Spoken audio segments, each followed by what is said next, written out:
Hi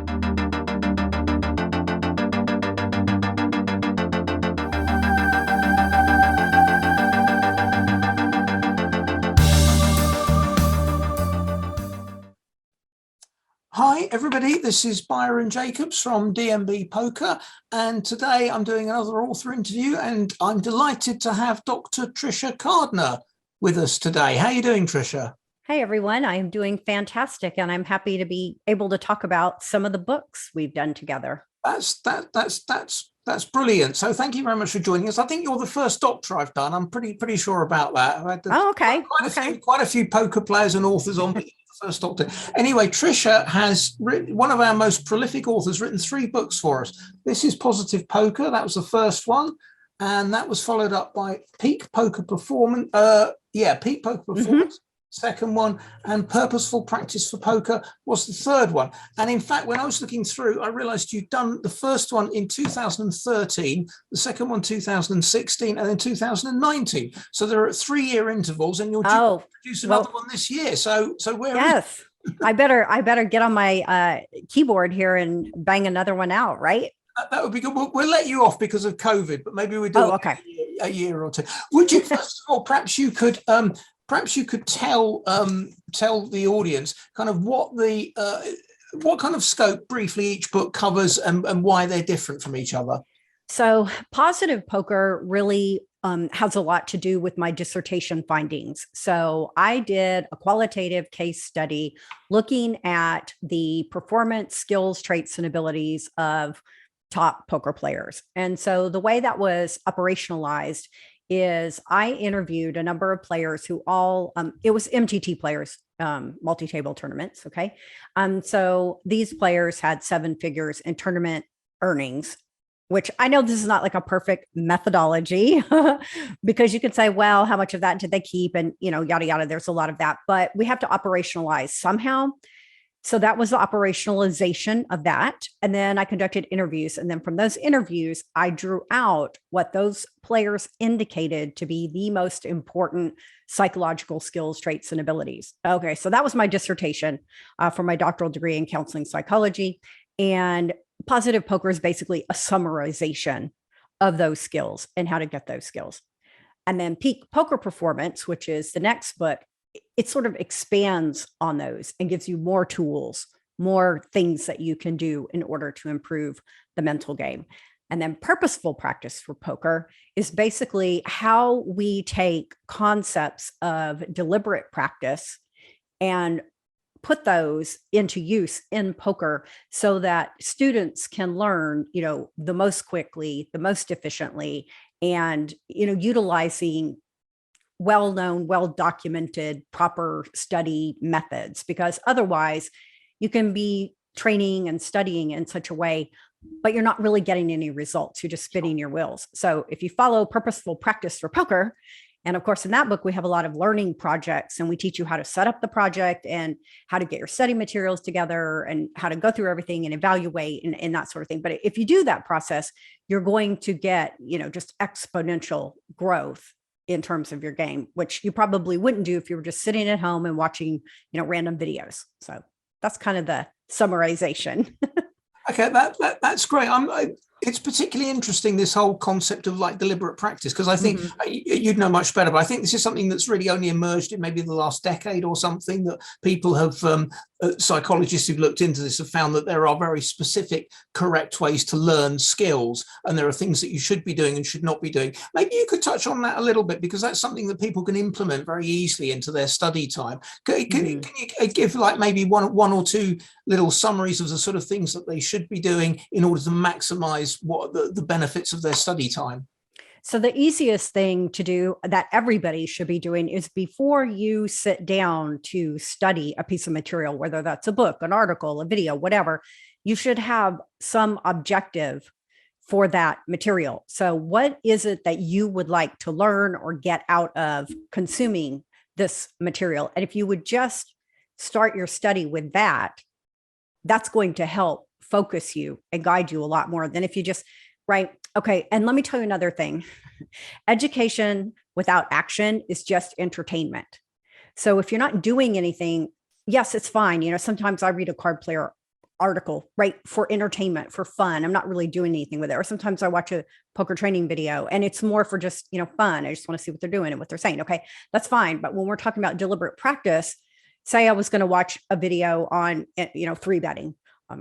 And I would want to say, okay, here's a few questions that I personally have about three betting that I'm hoping that this video is going to answer. And I would even write those questions out. And then as I'm, consuming the material, at least that's giving me a focus to say, oh, okay, I answer my questions. Now, of course, I need to do something with that material, which is a lot of what purposeful practice is about. And we talk about, setting up these projects because you want to do something and then you want to analyze what you did and then see, okay, where did it go well? Where did it not go so well? What do I need to tweak next? And so in doing that, then I would go look for a new piece of material that could help me with the thing that I thought, oh, I didn't do very well at that, right? But I have to have a way that I'm measuring so that I have some type of, way to make an objective analysis so that I know what to do next. So hopefully that gives the viewers, listeners, some ideas. I think that's great. So, one of the things that it's happened to me when I've been trying to learn the game is I thought, oh, I'll watch a video, and I sit down and I watch a video, and I literally, 40 minutes later, I couldn't tell you one thing that happened in that video. It's like you say, it's just entertainment. I'm just not really. I think, oh, look, he got rivered there. Oh, wow, that was and you're not really absorbing any lessons from it. You obviously work with a lot of the top players. You help them with their psychological approach to the game. What would you say is like the one thing that they, and this would presumably filter down to the general poker population as well. What's the one thing that they really need help with that you can provide expertise that's really valuable for them? So here's what I consider my role. Okay. When we're looking at peak poker performance, we've got a little formula we can use. Okay. This is the way I think about it.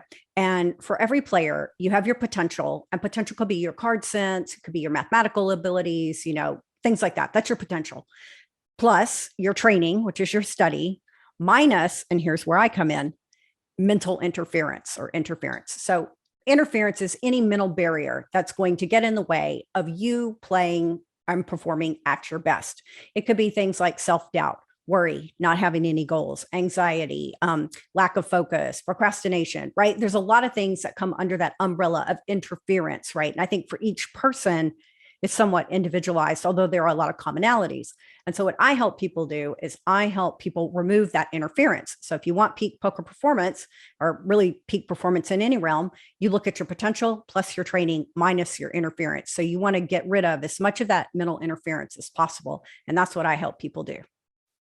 I really like that. I think it's a really clear-cut way of looking at it. I'd not thought of that before. You put your skills together and subtract what's inhibiting you from performing at your best. Tell us a little bit about. I would imagine that one thing that almost every poker player will have suffered from at some point is tilt. It must be an absolutely endemic problem for like all poker players. What kind of strategies do you recommend for dealing with those situations when we just get wound up, basically? Well, I think, tilt is an interesting concept because it's kind of a catch-all phrase that we use. And so different people mean different things when they tilt, right? Like, so some people go crazy and they smash, their computer and throw their mouse and they're just very angry, right? And other people, they more retreat and give up. And, maybe then they don't play for a long time because, they're depressed, as it were. I'm using that term sort of in the colloquial sense, right? So there's many different things, tilt is any emotional reaction, I suppose you could say, because some people, maybe they go on a heater and they even get really happy and excited and then they play looser than they should, right? So tilt, it just runs the gamut. I think the first thing you have to do if you want to get a handle on tilt is you have to increase your awareness of when it happens and what it looks like for you.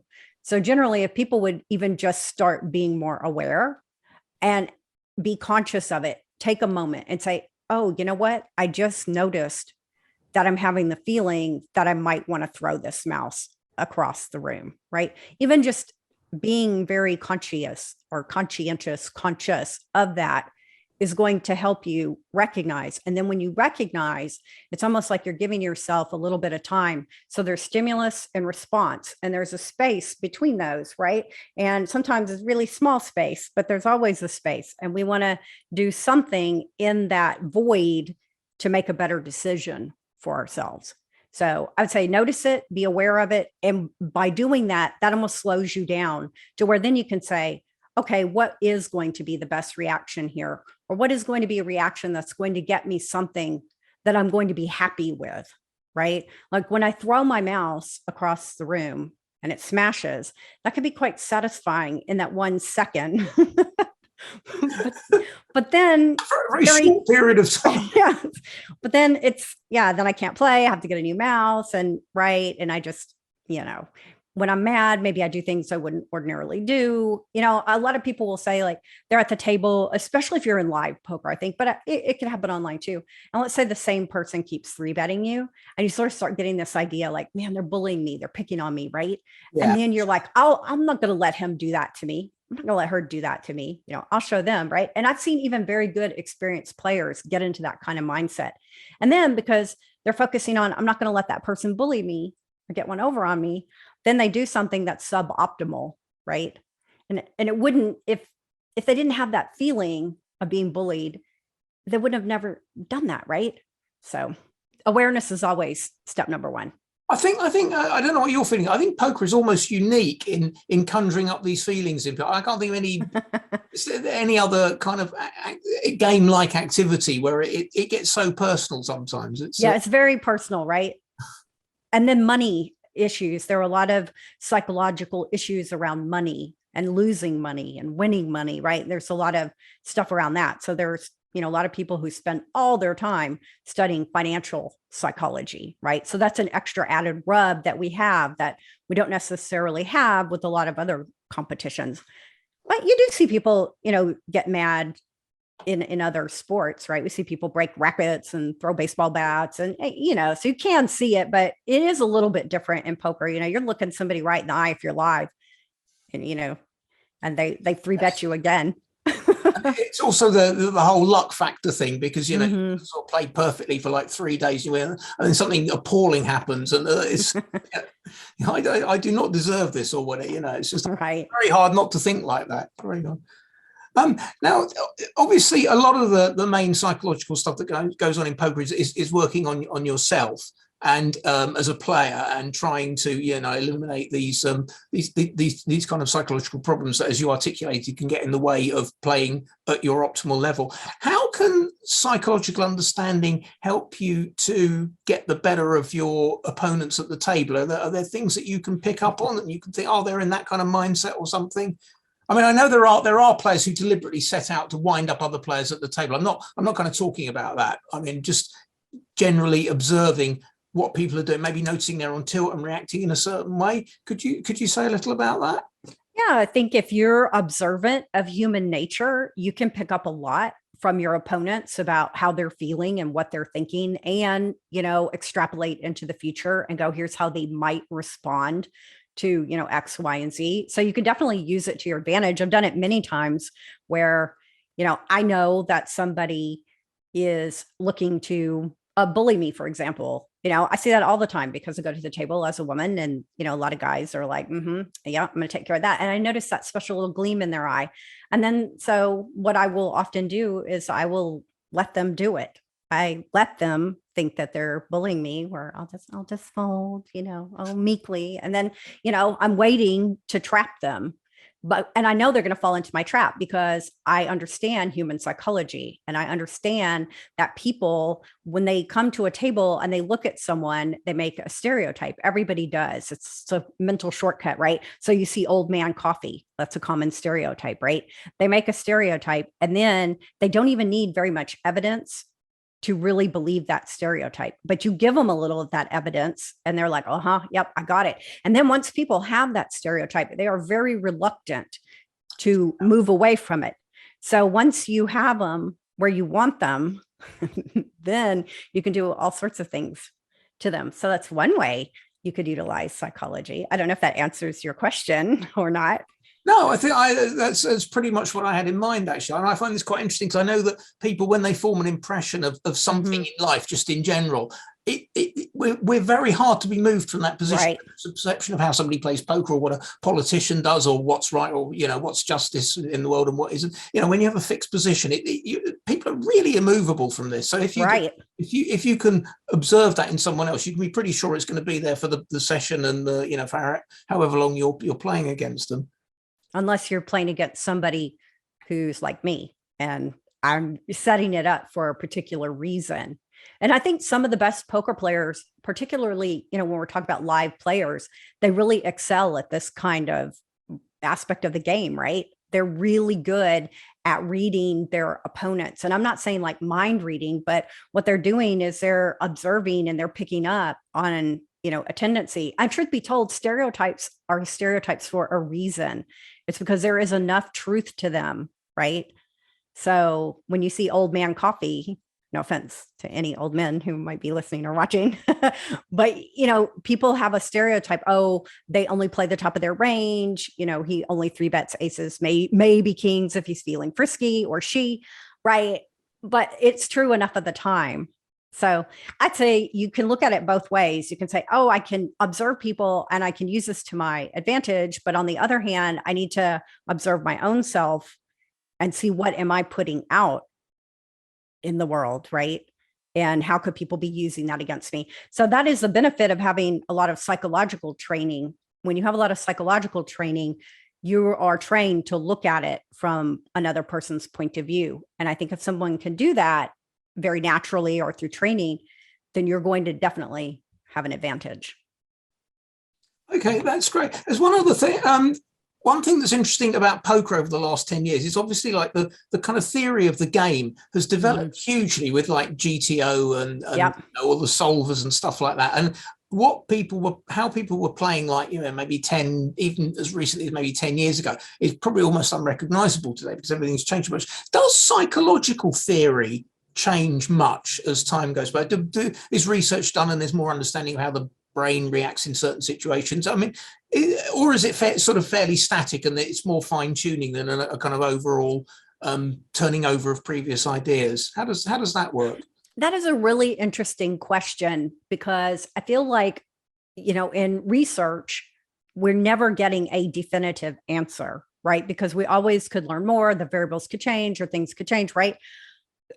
It's an interesting question because even within the discipline, and I'm sure this is not just true of psychology, I'm sure it's true of all these social sciences, but there is a real hesitancy on the part of the powers that be within the field, I think. So like we talked about deliberate practice, and that's K. Anders Ericsson's work. And he's been working on this for 40, 50 years, right? He's an older gentleman now. He started studying this, decades ago. He's professor emeritus now. If somebody came out and they found something that was radically different from his theory, I think there would be a real hesitancy on the part of the editors of the academic journals to be like, well, let's rip up what Erickson did and throw it in the trash, right? We kind of see this with willpower and the studies on willpower. So we had this, a lot of studies that show that willpower is like a muscle. And so if you overuse it, it tires out and then you need a rest or you need to recharge yourself, with some glucose because, it even burns up glucose in the brain and all this. And so those studies, that's what was published. But there are some researchers off to the side who are finding that maybe that is not true. That's not actually the case. It's not. But do their articles get published? Well, the editors, I think, are going to have a reluctancy or hesitancy to do that. So, yeah, a lot of people have a vested interest in things staying the same. But humans, and we're talking about psychology, humans are infinitely variable, right? So I think there's always something new you can learn. I'm sure that's right. Now, obviously, we're in the run up to the when WSOP is going to be starting quite shortly, and I know that you're going to be out there for a period of time playing some tournaments and stuff. What will you personally do in like the run up to get yourself like really in the zone to play? What kind of work will you be doing? Well, in terms of a strategy, what I'm doing is I'm doing a lot of study with 40 big blind stacks and below. So if someone wants to study, you have to go, okay, what is going to give me the biggest bang for my buck? Well, you're going to be at 40 bigs and less the majority of the tournament. So that's going to be it.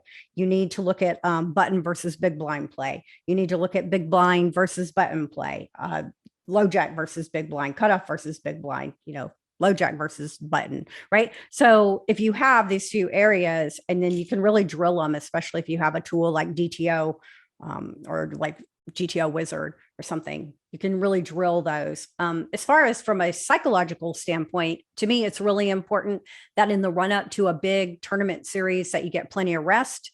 You want to be well rested. You want to be well hydrated. You want to have your diet on point, regular exercise, so all the sorts of good things that I think you should be doing like all the time, but they become really important when you're going to go to a big festival and you're really going to push the limits, right? So hopefully, I'm playing really late and then bagging up for day twos and then having to come back. So I want to try and, charge up right now. Okay, and finally, obviously, one of your things, as I mentioned earlier, you do a lot of work with top level players, trying to iron out these problems that they have. Is this something that you find easier to do for yourself, or is it still, even though you're a psychologist and you're involved in the psychological profession, does that make it kind of straightforward for you to deal with this yourself, or is it still quite difficult for you to overcome any doubts that you might have, et cetera, these kind of things you were articulating earlier? Well, I feel like I utilize the tools. So I think if you know the tools and you don't use the tools, you're going to have difficulty. I don't care who you are. But if you know the tools and you utilize the tools, and I happen to utilize my own tools, so I think it makes it easier, I guess. But that is the rub of it, right? You actually have to do the things. So like in my books, I give you plenty of things to do. There's a lot of exercises and things that people can do. Now, I have some clients who are very religious and they print out, the worksheets and they do all the things and they get massive improvement very quickly. The ones who don't do, you have to practice with the stuff. You're not going to meditate one time and you're like a Zen, God or goddess, right?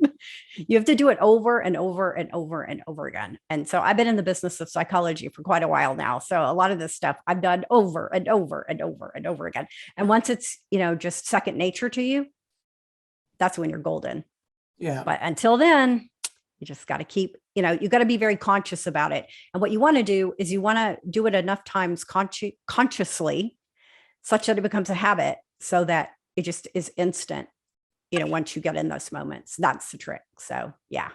It's very, very, very hard, isn't it? Like breaking bad habits and forming good ones. It's a long, slow, tedious process. But is there any shortcut to that? Or do you just have to just keep doing it again and again and again? Or... Well, I think you have to do it again and again and again and again. But most people fall short in several ways when they're trying to make new habits or break bad ones, as it were. Most people try to go too big.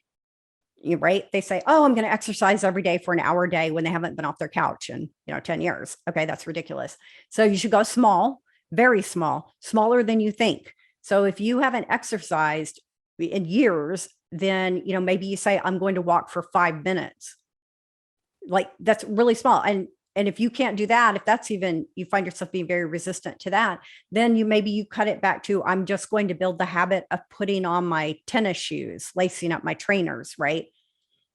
Then when you do the small thing and you want to do that small thing, very small thing every single day, you want to make sure that you reward yourself for doing the small thing. A lot of people don't like doing that. They go, well, it feels weird. It feels fake. But, you want to give yourself a, awesome, I did it. Yes. Or even you can get a wall calendar and track it on the calendar. That's a little bit of a, reinforcement too, right? But you got to have that dopamine rush. That'll make you do things more. Like, yeah, the brain just operates better when it feels good. Okay. So we got to give it what it wants. So you want to go small. You want to do it often. Here's another thing. You want to tie it to something that already is a habit for you.